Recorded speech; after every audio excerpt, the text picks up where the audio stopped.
राधे राधे। भक्त चरित्र आमे जानिबा प्रसादर महिमा एवं भक्त अंगदजींक चरित्र। केबे भी एपरि खाद्य खांतु नहीं जहाँ भगवान को अर्पण करा जाए नहीं।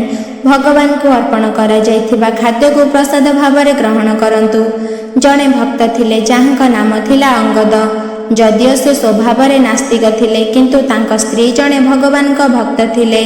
तांक बाप घरे संत मानक सेवा करा जाउथिला एवं से सेठारे तांक गुरुदेवंकर प्रवचन सुनिबाकु पाउथिले।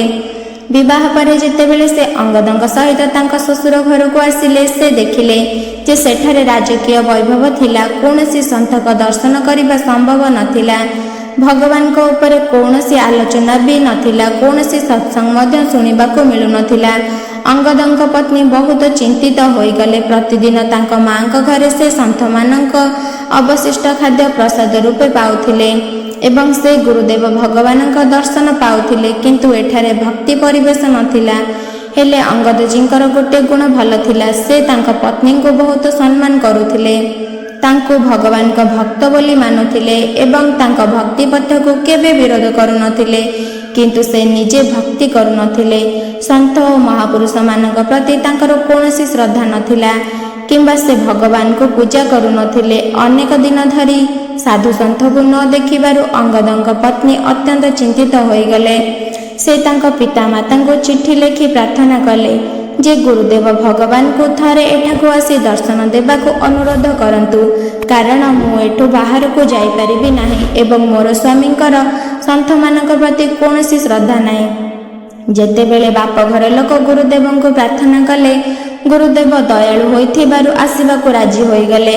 जेतेबेले गुरुदेव आसिले से गुरुदेव को देखि बहुत खुशी हेले। से गुरुदेव पाद धोई चरणामृत पाइले आरती कले। प्रसाद देवा परे गुरुदेव को आसन रे बसाई तांको पाद चापी दउथिले। एही समय रे अंगदजी सेठारे पहुंची देखिले जे तांको पत्नी जने संतक पाद धरिछंती। एही दृश्य देखि से रागी गले एवं संत भगवान को गाली देबाकू लागिले। अंगदंक पत्नी आश्चर्य होई कहिले एते प्रार्थना परे मोर गुरुदेव निजे आसीथिले एवं एबे तांक स्वामी तांको अपमान कले किंतु गुरुदेव अंगदंक पत्नी को चाहि शांति रहिबाकू कहिले। तापरे गुरुदेव सेठारु उठी चली गले। गुरुदेवंकर अपमान देखि तांक मन भांगी गला। से दृढ़ संकल्प करी कहिले मु आउ ए जीवन रखिबि नाही। मो गुरुदेवंको अपमानित कल। मु तुमको छुईबि नाही। मु तुम सहित कथा हेबि नाही। तुम घरु खाद्य किंबा पानी पीबि नाही। मु मोर शरीर को नष्ट करिदेबि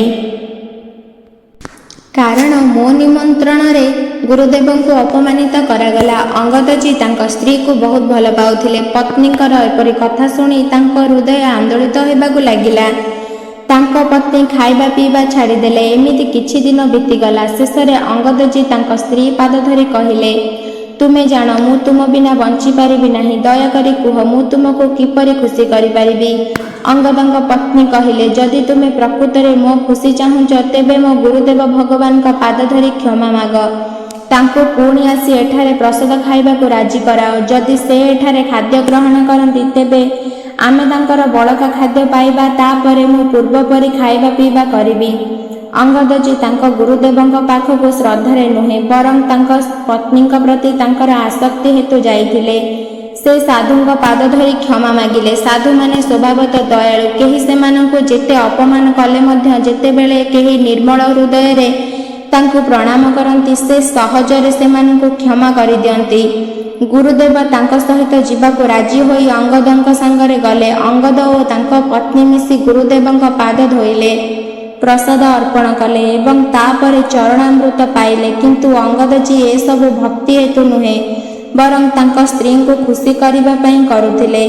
हेले जेतेबेले गुरुदेवंकर चरणामृत ग्रहण कले सेतेबेले तांक हृदय रे अनुताप हेबाकू लागिला।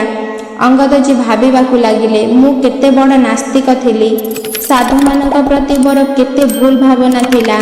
आउ देख साधु माने केते दयालु। पूर्वर मोर नकारात्मक चिंता करुथिबा बुद्धि को से सकारात्मक रे परिवर्तित करे।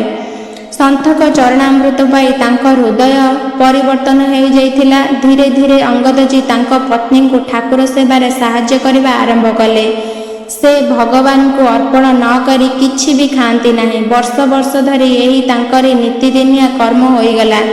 ପ୍ରଥମେ ଠାକୁରଜୀଙ୍କୁ ଖାଦ୍ୟ ଅର୍ପଣ କରିବା ଏବଂ ତାପରେ ପ୍ରସାଦ ରୂପେ ଗ୍ରହଣ କରିବା। ଏହା ବ୍ୟତୀତ ଅଙ୍ଗଦଜୀ 4 ଜଣ ପରିଷଦଙ୍କୁ ନିଯୁକ୍ତି କଲେ, ଯାହାଙ୍କର କାମ ଥିଲା ଯେଉଁଠାରେ ସନ୍ଥମାନଙ୍କୁ ଦେଖୁଥିଲେ ସେମାନଙ୍କୁ ନିମନ୍ତ୍ରଣ କରି ଆଣି ତାଙ୍କୁ ଭୋଜନ କରାଇବା।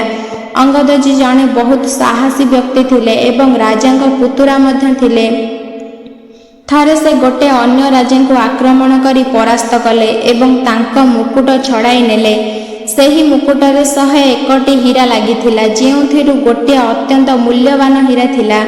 ଅଙ୍ଗଦଜୀ ଏହି ବିଷୟରେ ହୀରାର ମୂଲ୍ୟ ଏବଂ ଗୁରୁତ୍ୱ ଜାଣିଥିଲେ। ସେ ବିଜୟ କରି ଆଣିଥିବା ସବୁ ହୀରା ରାଜାଙ୍କୁ ଦେଲେ, କିନ୍ତୁ ଅମୂଲ୍ୟ ହୀରାଟିକୁ ନିଜ ପାଖରେ ରଖିଲେ। ଆଉ କହିଲେ, ଏହି ହୀରା ପ୍ରଭୁ ଜଗନ୍ନାଥ ମୁକୁଟରେ ଖଞ୍ଜିବେ ବୋଲି।